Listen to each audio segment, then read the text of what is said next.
জাপানের প্রধানমন্ত্রী, নবনির্বাচিত প্রধানমন্ত্রী সানায়ে তাকাইচি, নামটা খুব খটোমটো, আর একবার দেখে নি, নইলে আপনারাই পরে আমায় গালি দেবেন। সানায়ে সানায়ে তাকাইচি, তিনি গতকালকে এসে ভারতে পৌঁছেছেন 3 দিনের সফরে। তাকে প্রচুর অভ্যর্থনা করা হয়েছে, মোদীর সঙ্গে সাক্ষাৎ হয়েছে এবং বিভিন্ন বিষয় নিয়ে ভারতের সঙ্গে কথাবার্তা হবে। এখন এর মধ্যে যেমন ইন্দো প্যাসিফিক রয়েছে, দুদেশের অংশীদারিত্ব রয়েছে, $69 বিলিয়ন এখানে আপনার ইনভেস্টমেন্টের কথা আছে ভারতবর্ষে। আপনার ট্রান্সফার অফ টেকনোলজির মাধ্যমে জাপানি কোম্পানি ভারতে এবং ভারতের কোম্পানি জাপানে পরস্পর চুক্তি হবে। এগুলো করতেই তিনি 3 দিনের সফরে এসেছেন। অর্থাৎ জাপানের সঙ্গে যে আমাদের পূর্বতন যত প্রধানমন্ত্রী ছিল তাদের সঙ্গে ভারতের যে রিলেশন ছিল, সেই রিলেশনকে আরো এগিয়ে নিয়ে যাওয়ার জন্য তাকাইচি ভারতবর্ষের এই 3 দিনের সফর, একটা লম্বা সফর। এর মধ্যে সবথেকে ইন্টারেস্টিং বিষয় হচ্ছে কোয়াড নিয়ে দুজনের কি মতামত। কারণ এরপরে কিন্তু অ্যালবানিজ আসছে, অস্ট্রেলিয়ার প্রধানমন্ত্রী। এই পুতিন এবং শি জিনপিং এর আসার আগে অস্ট্রেলিয়ার প্রধানমন্ত্রী ভারতবর্ষে আসছেন, মানে জাপানের প্রধানমন্ত্রী যাচ্ছেন, অস্ট্রেলিয়ার প্রধানমন্ত্রী আসছেন, অস্ট্রেলিয়ার প্রধানমন্ত্রী চলে যাবেন, তারপরেতে আবার দুই প্রেসিডেন্ট আবার চীন এবং রাশিয়ার প্রেসিডেন্টরা এখানে আসবেন। সব পদ এসে মিলেছে ভারতবর্ষে। কারণ ভারতবর্ষ হচ্ছে এমন একটা স্ট্র্যাটেজিক এবং উন্নয়নশীল দেশ। এখন পয়সা আছে ভাই, পয়সা না থাকলে হবে? পয়সা আছে, পয়সা আপনার পকেটে পয়সা থাকলে লোকে আপনাকে পাত্তা দেবে, পয়সা না থাকলে কেউ আপনাকে পাত্তা দেবে না। আর আপনার জোর থাকতে হবে, সেটা হচ্ছে মানে সুরক্ষার জোর, সৈনিকের জোর। তা আমাদের কাগজে যেটা বেরিয়েছে আগামী, সেটা একটুখানি আপনাদের পড়ে শোনাই। 3 দিনের সফরে, ভারত সফরে জাপানের প্রধানমন্ত্রী মোদি জানালেন, দুদেশের মধ্যে বাণিজ্য ছাড়াও প্রতিরক্ষা নিরাপত্তা নিয়েও আলোচনা হবে। 3 দিনের ভারত সফরে জাপানের প্রধানমন্ত্রী সানায়ে তাকাইচি বুধবারে নয়াদিল্লি পৌঁছেছেন। জাপানের প্রধানমন্ত্রী হিসেবে এটি তার প্রথম ভারত সফর। 16তম ভারত জাপান বার্ষিক শীর্ষ সম্মেলনে যোগ দিতে এসেছেন তিনি। তাকে স্বাগত জানিয়েছেন ভারতের প্রধানমন্ত্রী নরেন্দ্র মোদী। মোদী নিজেই এখানে গেছিলেন, এয়ারপোর্টে গিয়ে তাকে স্বাগত জানিয়েছেন। ভারতে তার প্রথম সফরে আতিথ্য দিতে পারায় আনন্দের কথা জানিয়েছেন মোদী এবং আতিথ্য পাওয়ার জন্য আনন্দ প্রকাশ করেছেন, ধন্যবাদ জানিয়েছেন তাকাইচি। এদিকে বৃহস্পতিবার হায়দ্রাবাদ হাউসে, মানে আজকে হায়দ্রাবাদ হাউসে 2 প্রধানমন্ত্রীর সঙ্গে বৈঠক হচ্ছে। 2 দেশের মধ্যে কোন কোন বিষয়ে আলোচনা চলবে তার আভাসও দিয়েছেন ভারতের প্রধানমন্ত্রী। তিনি জানিয়েছেন তার আশা এই বৈঠকে ভারত জাপান বিশেষ কৌশলগত অংশীদারিত্ব, আন্তর্জাতিক অংশীদারিত্ব সুদৃঢ় করবে। এবং সোশ্যাল মিডিয়ায় তিনি লেখেন, আমাদের যৌথ প্রচেষ্টার মাধ্যমে আমরা ভারত মহাসাগরীয় অঞ্চলের বাইরেও স্থিতিশীলতা এবং সমৃদ্ধি এগিয়ে নিয়ে যাব। এ তো গেল গদে বাঁধা কথা, যেগুলো আমাদের এখানে মানে কূটনৈতিক ভাষায় যেগুলো বলা হয়ে থাকে। সেটা যে কোনো প্রধানমন্ত্রী আসবে, আমাদের প্রধানমন্ত্রী যাবেন, কূটনৈতিক ভাষায় এই সমস্ত ভাষা কথাবার্তা হবে। আসল কথা কি, আসল কথা হচ্ছে কোয়াডের অস্তিত্বকে মুছে দাও। যে কোয়াডটা করার জন্য আমাদের মালিক বাহাদুর তিনি ছুটে বেড়াচ্ছেন এবং 2 মাসে 3বার তিনি কোয়াড নিয়ে বৈঠক করার আহ্বান জানিয়েছেন। আচ্ছা, কোয়াডে কে কে আছে? কোয়াডে আছে ভারত, জাপান, অস্ট্রেলিয়া, আমেরিকা। এই তো 4টে আছে কোয়াডে। তা অস্ট্রেলিয়ার সঙ্গে আপনার সম্পর্ক আপনি কি করেছেন আপনি জানেন। জাপানের প্রধানমন্ত্রীকে আপনি, মহিলা প্রধানমন্ত্রী তিনি তো গিয়েছেন, তাকে আপনি কথা শুনিয়েছেন, সেটাও আপনি কি করেছেন আপনি জানেন। আর ভারতের সঙ্গে তো আপনি করেই যাচ্ছেন। তাহলে কোয়াডের 3টে মেম্বার যদি না রাজি হয় তাহলে আপনি একা কি করবেন? ফলে কোয়াড মুলতুবি হয়ে যাচ্ছে, কোয়াডের আর কোনো সম্ভাবনা ভবিষ্যতে নেই। এই যে G7 বৈঠক হলো না, G7 সাইড লাইনে বৈঠকে মোদিজি বলেছিলেন, আমি আপনাদের বলতে ভুলে গিয়েছি, মোদিজি বলেছিলেন যে আপনি তো ইন্দো প্যাসিফিকের নামই বদলে দিয়েছেন। মিস্টার প্রেসিডেন্ট, ইতিহাস আর ভূগোল দুটো পরিবর্তন করা যায় না। আপনি যা ইচ্ছে নাম রাখতে পারেন।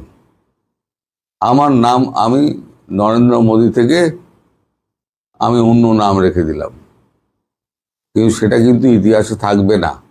ইতিহাসে কিন্তু নরেন্দ্র দামোদর দাস মোদী থাকবে। তো এটা এখন আমাদের মালিক বাহাদুর কিভাবে নিয়েছেন সেটা তিনি জানেন। তিনি তো ইন্দো প্যাসিফিকের নিরাপত্তা নিয়ে তিনি অত্যন্ত চিন্তিত, এবং ভারতবর্ষ যতক্ষণ না পর্যন্ত ইন্দো প্যাসিফিকে পা দিচ্ছে, সুরক্ষার বার্তা দিচ্ছে, ততক্ষণ পর্যন্ত আমেরিকা বাহাদুরের কিচ্ছু করার নেই। সুতরাং আমেরিকা বাহাদুরের এখন পারদ একটু চড়ে আছে, তা চড়ে থাকুক। আসলি চার্ম হ্যাঁ ইহাঁ পার। উল্লেখযোগ্য বিষয়গুলির মধ্যে একটি হলো 2 দেশ ইয়েন ও রুপি ব্যবহার করে একটি সরাসরি অর্থ প্রদান ব্যবস্থা প্রতিষ্ঠা করতে সম্মত হতে পারে, যার ফলে মার্কিন ডলার ছাড়াই বাণিজ্য, বিনিয়োগ, লেনদেন করা সম্ভব হবে। এই প্রস্তাবের অধীনে জাপানি ব্যবসা আর্থিক প্রতিষ্ঠানগুলোকে ভারতের ব্যাংকগুলো থেকে অ্যাকাউন্ট করার অনুমতি দেওয়া হবে, যার ফলে উভয় দেশের ব্যাংকগুলো একে অপরকে সরাসরি অর্থ প্রদান করতে সক্ষম হবে। বৈদেশিক মুদ্রা হস্তান্তর রূপান্তরের খরচ কমানো, বিনিময় হারের ঝুঁকি সীমিত করা এবং বিনিয়োগ কার্যক্রম সহজতর করার ক্ষেত্রে এটি গুরুত্বপূর্ণ পদক্ষেপ হবে। মধ্যপ্রাচ্যের উত্তেজনার কারণে তেলের দামের তীব্র বৃদ্ধির ফলে ভারতের বৈদেশিক মুদ্রার চাপে রিজার্ভের উপরে যে চাপ সৃষ্টি হয়েছে তা জাপান জানে, এবং জাপানেরও একইভাবে সেই চাপ তৈরি হয়েছে।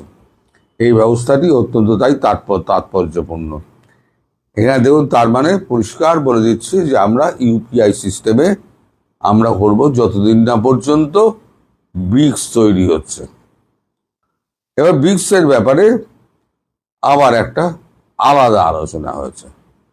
এই ব্রিক্সটা কি হয়েছে এবার আপনাদের আমি পড়ে শোনাই। এখানেই হচ্ছে আসল জায়গা, যেটাতে আমাদের মালিক বাহাদুরের একটুখানি পারদ চড়ে আছে। ভারতীয় প্রধানমন্ত্রী নরেন্দ্র মোদীর জাপান সফরের 1 বছরেরও কম সময়ের মধ্যে এই সফরটি অনুষ্ঠিত হচ্ছে। সেই সফরে টোকিও আগামী 10 বছরে ভারতে মোট বিনিয়োগ করবে 69 বিলিয়ন ডলারের বেশি প্রতিশ্রুতি দিয়েছিল।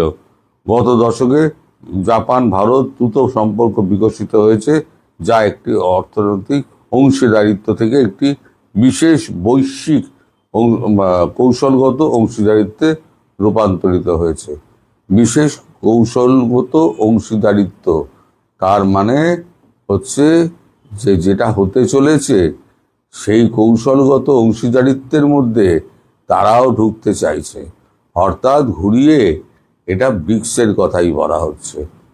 অর্থাৎ যেমন দেশগুলো ব্রিক্সের দিকে আসছে, যেমন ফ্রান্স ব্রেক্সিট করে ব্রিক্সে ঢুকছে, ইটালি ব্রেক্সিট করে ব্রিক্সে ঢুকছে, জার্মানি ব্রেক্সিট করে ব্রিক্সে ঢুকছে। তার কারণ হচ্ছে একটাই, মার্কিন প্রেসিডেন্ট ডোনাল্ড ট্রাম্প তিনি মাঝে মাঝে হুঙ্কার দিচ্ছেন ন্যাটো আমি তুলে দেবো, ন্যাটোর পয়সা বন্ধ করে দেবো। ন্যাটো তো তৈরি হয়েছিল নর্থ আটলান্টিক আপনার ট্রিটি অর্গানাইজেশন ন্যাটো। ন্যাটো তৈরি হয়েছিল কি জন্য? যে বিভিন্ন দেশ, ইউরোপিয়ান ছোট ছোট দেশগুলো সুরক্ষার জন্য ন্যাটো ম্যাক্সিমাম পয়সাটা আমেরিকা দেয়, এটা সত্যি কথা। এরা নিজেরা অবশ্য অস্ত্রশস্ত্র তৈরি করে না, পুরোটাই আমেরিকার ওপর নির্ভরশীল। এখন আমেরিকা যদি দুম করে বলে যে আমি অর্থ বন্ধ করে দেবো আর ন্যাটো থেকে আমি বেরিয়ে যাব, তাহলে পরে তো এদের পক্ষে খুব মুশকিল। ফলে এরা এখন তো ছাতাহীন হয়ে গিয়েছে। এখন নিজেদের পক্ষে অত বড় ন্যাটো বাহিনী সামলানো সম্ভব নয়, তার খরচা বহন করা সম্ভব নয়। একদিকে অস্ত্রশস্ত্র কেনা, তারপর ন্যাটো বাহিনী তৈরি করা, তার খরচ সামাল দেওয়া। ফলে এরা একটা ছাতার তলে আসতে চাইছে, আর ব্রিক্স হচ্ছে সেই ছাতা, যেটা G20 নয়, G7 নয়, এটা হচ্ছে ব্রিক্স, একটা আলাদা সংগঠন। এটা একটা শক্তিশালী, যেমন ইউরো আছে, ইউরো তো হচ্ছে শুধু কারেন্সির জন্য ইউরো, কিন্তু ইউরোর তো কোনো নিরাপত্তা সিস্টেম নেই। কিন্তু ব্রিক্সের তো নিরাপত্তা সিস্টেম আছে। এই যে একে অপরের ওপরে আঘাত, সেটা নিজেদের উপরে আঘাত হিসেবে চিহ্নিত হবে। এটা হচ্ছে ব্রিক্সের হচ্ছে 1 নম্বর পয়েন্ট। ফলে ব্রিক্সের মধ্যে যারা যারা ঢুকবে, তাদের একজনের গায়েও যদি হাত পড়ে, তাহলে ন্যাটোর মতো সবাই গিয়ে ঝাঁপিয়ে পড়বে। ফলে ব্রিক্স হচ্ছে এখন সব থেকে উজ্জ্বল একটা মানে স্থান, যেখানে সবাই আশ্রয় নিতে চাইছে। RIC গঠন হয়ে গেলেই সঙ্গে সঙ্গে ব্রিক্সেরও গঠন হবে। তার জন্যই সব এখন দৌড়ে দৌড়ে আসছে। অস্ট্রেলিয়াও দৌড়ে দৌড়ে আসছে। অস্ট্রেলিয়া তো আগে থেকেই বলেছিল, এখন দৌড়ে আসছে। আরো কোন কোন দেশ আসবে দেখুন, এই তো নভেম্বর ডিসেম্বরে ব্রিক্স হবে, তার আগে কোন কোন দেশ আসে আপনারা একটু চিন্তা করুন। তারপর দেখবেন তার প্রতিফলন কাগজে বা ভিডিওতে আসছে কিনা। এখন উনি ভাবেন, আমেরিকান প্রেসিডেন্ট, যে পাওয়ার শিফটিং হচ্ছে, এটা আমি মানবো না। মানতে অসুবিধে হয়। সোভিয়েত ইউনিয়ন যখন ভেঙেছিল তখন আপনি ওপরে উঠেছিলেন, 1 নম্বর হয়েছিলেন। চিরকাল কারো যায় না সমান। তা আমাদের আমেরিকা বাহাদুরের চিরকাল সমান যাবে না। সময় আসবে, সময় যাবে, কেউ উঠবে। আজকে যে উঠেছে কালকে সে পড়ে যাবে, আর একজন উঠবে। কাল তোমার যা ছিল আজকে আমার কাছে আছে, পরশুদিন অন্যের গায়ে চলে যাবে। গীতার হচ্ছে 3য় বাণী। সুতরাং আপনারা ওয়েট করুন।